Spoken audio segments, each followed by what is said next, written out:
Hey guys, I'm gonna make my own wreath, and the only thing that you need to be able to make your own wreath is like a wire wreath template, I guess. I don't know what you call that. And some wire clippers and some floral wire. And then like any little like decorations that you would want to have, like maybe a bow or some berries or something like that.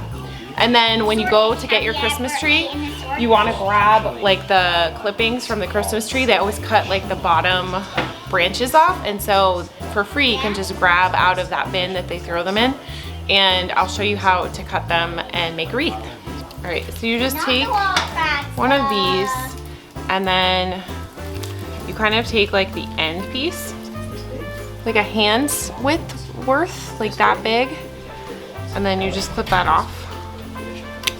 That. So I'm just gonna make a pile of those over here. You're gonna wanna make a pretty big pile of these, and don't worry if some of them aren't perfect, because we can hide some of them on the bottom part of the wreath. And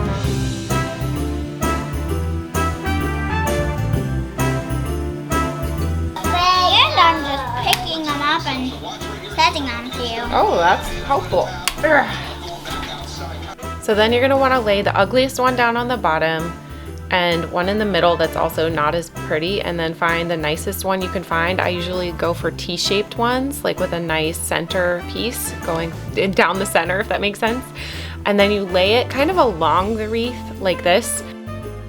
You'll get a piece of wire that's about 6 to 8 inches long and cut that.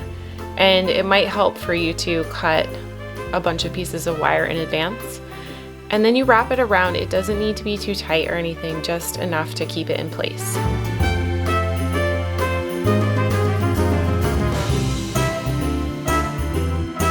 Then you're just gonna do that same thing again and lay it on top, overlapping on the first piece.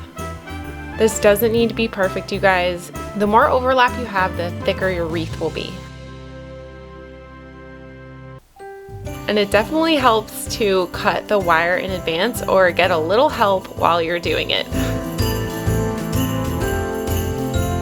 The great thing about this, you guys, is that after you buy that initial investment of getting that wreath frame, you really don't have to spend any money on this wreath, and you have a nice smelling wreath first thing when you walk through the door. Even if you have an artificial tree, this is just so nice to have on your front door. And so that very last one, you're gonna wanna tuck it underneath the very first one, and so that you're hiding that wire, and you might need to do a couple of them right at the end to make it more tight. But yeah, this is what it ends up looking like. You can cut off the stray pieces if you want. I kind of like my wreaths a little bit more wild, so I leave it like this, but it's up to you, it's your preference. And then you can add whatever decorations you want. I've had these decorations for a few years. I haven't bought anything new, which is awesome because free is always best for me. But you can do whatever you want. You can get pine cones off the ground and use some decorator wire to put them on.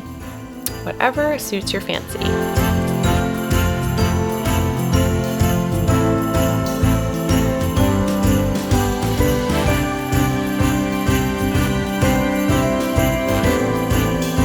So yeah, this is what it looks like, you guys. I'm gonna put it on the front door. I had a fake wreath on there, but I'm gonna replace it with this real wreath, and I just use a little carabiner to hang it on a nail.